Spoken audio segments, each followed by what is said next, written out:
Hello everyone, welcome to my channel. तो अभी हम बात करते हैं नेक्स्ट चैप्टर की। नेक्स्ट चैप्टर है हमारा 11। तो कम्युनिटी के अंदर है हमारा चैप्टर, और चैप्टर का नाम है हेल्थ प्रोग्राम्स इन इंडिया। तो अभी इंडिया के अंदर जितने भी हमारे स्वास्थ्य को लेकर के जितने भी प्रोग्राम हुए हैं उनके बारे में इसमें हम देखेंगे। तो देखते हैं कि इंडिया के अंदर कौन कौन से हेल्थ प्रोग्राम्स किस किस सन में और क्या क्या उनका रीजन रहा है और किस किस तरीके से हेल्पफुल रहे हैं। तो देखते हैं इसमें आगे। तो भाई इन्होंने बताया है आगे हमारा, since India become independent several major have been undertaken by the national government of improve the health of the people.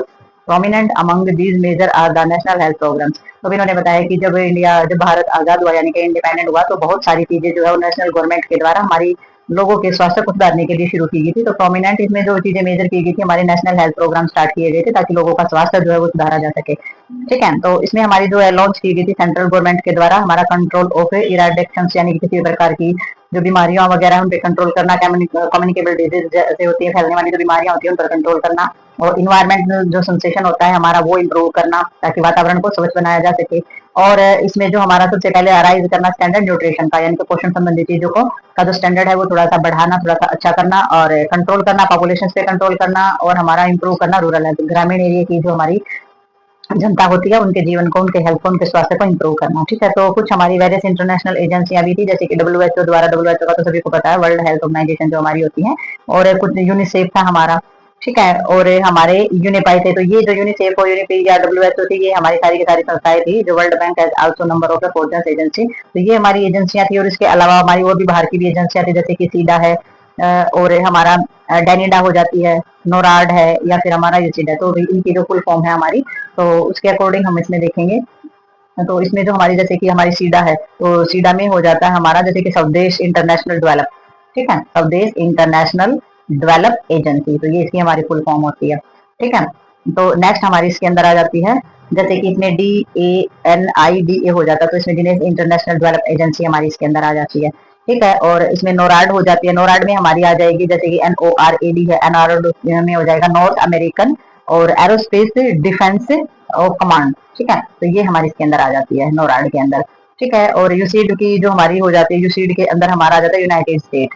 ठीक है, United state agency for the international development. तो ये हमारी कुछ एजेंसियां थी जो कि फौजन थी, विदेशी एजेंसियां ये हमारी थी, जिन्होंने प्रोवाइड किया था टेक्निकल और जो हमारा मटेरियल जो चीजें थी इम्प्लीमेंट की गई थी, और ये जो प्रोग्राम थे ये स्टार्ट किए गए थे स्वास्थ्य को सुधारने के लिए।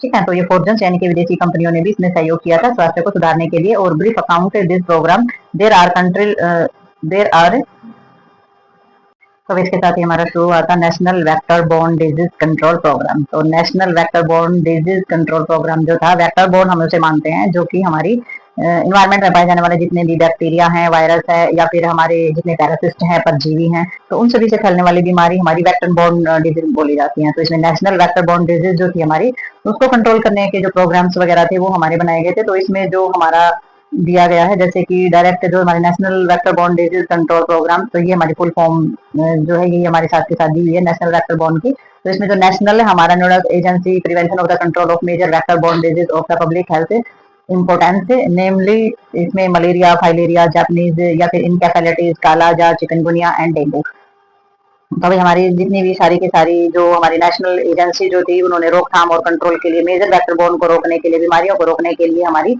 ये जो संस्था थी, ये national vector borne disease control programme है, ये स्टार्ट किए गए थे। उनमें से बीमारी कौन सी थी, तो इनमें जो हमारी हेल्थ को इंपॉर्टेंस देते हुए मलेरिया, फाइलेरिया, जितनी भी हमारी बीमारी इसके अंदर गिनवाई गई है, इन सभी पर काम किया था। इन सभी को कंट्रोल करने के लिए, इन सभी को की प्रिवेंशन के लिए हमारे प्रोग्राम जो है वो किए जाते थे। ठीक है, तो इसमें सारी आ गई, डेंगू है, हेमरेजिक फीवर है।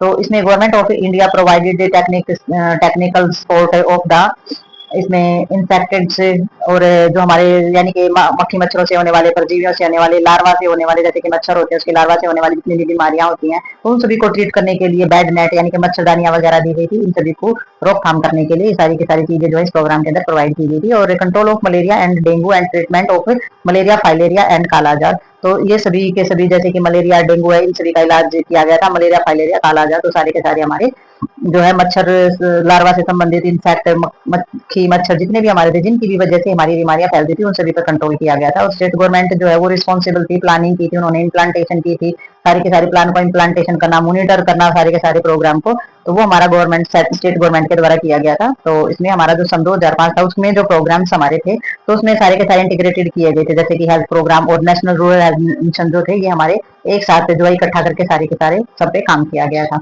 ठीक है, तो नेक्स्ट देखते हैं इसमें हम।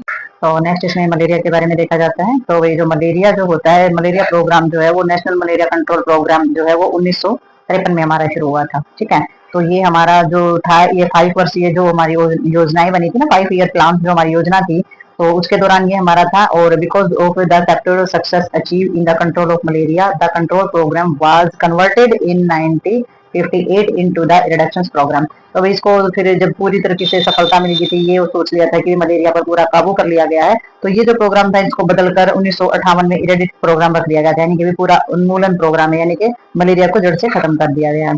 ठीक है, तो 1958 में फिर ये हमारा इसका नाम बदल दिया गया था। और ये ऑब्जेक्ट इरेडिक मलेरिया जो है and for all from of the country, but the resurgence and the annual of, यानी कि इंसिडेंस क्या हुआ फिर दोबारा से जो है ये हमारा मलेरिया है फैला और 6.47 मिलियन केस जो है वो 1976 के अंदर आए। ठीक है, मतलब कि 58 में तो हमने ये सोच लिया कि पूर्ण रूप से खत्म कर दिया गया, 1976 में फिर से इतने करोड़ लोग है वो मलेरिया के शिकार हो गए थे। ठीक है, तो मॉडिफाई किया गया प्लान को और ऑपरेशन से और लॉन्चेज की गई थी चीजें, फिर 1970 में फिर से वही प्लान लागू किए गए और चीजें अलग अलग लॉन्च की गई, फिर से मलेरिया पर कंट्रोल करने की जो हमारी चीजें थी वो स्टार्ट की गई थी। और इसमें इफेक्टिव कंट्रोल जो थे इरेडिक्शन यानी कि उन्मूलन करने के जो हमारे इफेक्टिव जो कंट्रोल थे वो शुरू किए गए थे। और एंडेमिक एरिया जो थे हमारे वो क्लासिफाई किए गए थे अकॉर्डिंग ऑफ द पैरासाइट। तो एपीआई के दौरान जो हमारे जो डिफरेंट जो चीजें थी वो सारी की सारी लागू की गई थी और डिफरेंट कंट्रोल मेजर जो थे वो फॉलो किए गए थे अकॉर्डिंग एपीआई, यानी कि एनुअल पैरासाइट ऑफ इंसिडेंस। तो इसके तहत जो है वो सारे के सारे कंट्रोल मेजर जो है वो हमारे लागू किए गए थे। और ये जो प्रोग्राम थे ये undergone many change of the introduce many feature. तो इसमें बहुत सारे बदलाव किए गए थे, जो प्रोग्राम थे उनमें भी चेंजेस किए गए, क्योंकि पहले वाले प्रोग्राम और जो बाद वाले जो प्रोग्राम थे वो हमारे कुछ चेंजेस किए गए और कुछ नई नई चीजें जो है इसके अंदर फीचर जो है वो लागू किए गए थे। ठीक है, तो नेक्स्ट देखते हैं हम। तो इसमें ऑर्गेनाइजेशन के तहत अगर हम देखते हैं कि ऑर्गेनाइजेशन जो है वो कौन कौन सी और कौन कौन से ऑफिसर जो है वो हमारी समस्या को कंट्रोल करते हैं। तो इसमें बताया गया है कि जैसे डिस्ट्रिक्ट लेवल पर अगर हम देखते हैं एट द डिस्ट्रिक्ट लेवल, तो इसमें चीफ मेडिकल ऑफिसर जो है जैसे कि सीएमओ, और इसमें जो हमारा डायरेक्ट हेल्थ जो डिस्ट्रिक्ट हेल्थ ऑफिसर होता है जैसे कि डीएचओ। ठीक है, तो ओवरऑल रिस्पॉन्सिबिलिटी जो है प्रोग्राम की वो हमारी किसके होती है, सीएमओ और डीएचओ के ऊपर।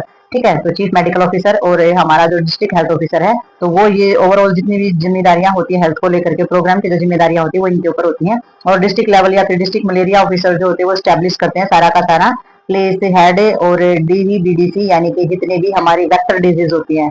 ठीक है, तो हमारी vector borne disease control officer जो होता है वो असिस्ट करता है सीएमओ डीएचओ, वो सारे के सारे इनके साथ होते हैं। और ये जो ऑफिसर होते हैं यूनिट ऑफ प्लानिंग करते हैं, मॉनिटर करते हैं प्रोग्राम को पूरा का पूरा, पहले प्लान करेंगे, इंप्लीमेंट करेंगे, स्टेब्लिश करेंगे, मॉनिटर करेंगे, वो सारी इनकी रिस्पॉन्सिबिलिटी होगी।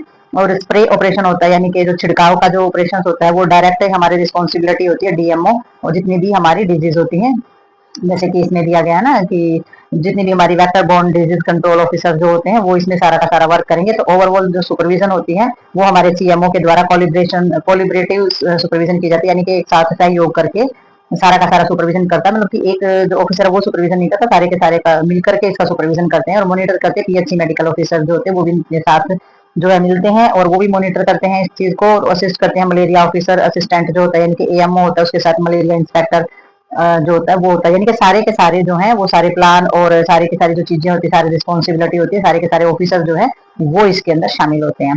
ठीक है, और कुछ हमारे डिस्ट्रिक्ट के अंदर जो डिस्ट्रिक्ट वेक्टर बॉर्न जो डिजीज कंट्रोल जो हमारी सोसाइटी है, यानी कि ये हमारी किसके अंदर मर्ज है, ये हमारी जो है डिस्ट्रिक्ट हेल्थ सोसाइटी अंडर है एनआरएचएम के। ठीक है, तो हमारी जो एनआरएचएम जो हमारी संस्था है, तो इसके अंदर जो हमारी जो असिस्ट की गई है सारी की सारी वो मैनेजमेंट है, फंड है, प्लानिंग है, मॉनिटरिंग है या फिर प्रोग्राम एक्टिविटी है। ठीक है, तो जैसे कि आरसीएच होती है या फिर एनआरएचएम होती है, हमारी सारी की सारी संस्थाएं होती है, तो उसके तहत सारा का सारा प्रोग्राम जो है प्लान किया जाता है, मॉनिटर किया जाता है और प्रोग्राम किया जाता है। तो एनआरएचएम में तो वैसे भी वैकेंसियां निकलती ही रहती हैं हमारे इसके नर्सिंग फील्ड के अंदर। तो इसमें जो हमारी ऑर्गेनाइजेशन है इसके साथ ये टॉपिक हमारा यहाँ पर खत्म होता है। तो मिलते हैं नेक्स्ट टॉपिक और नेक्स्ट वीडियो के साथ, तब तक के लिए बाय बाय।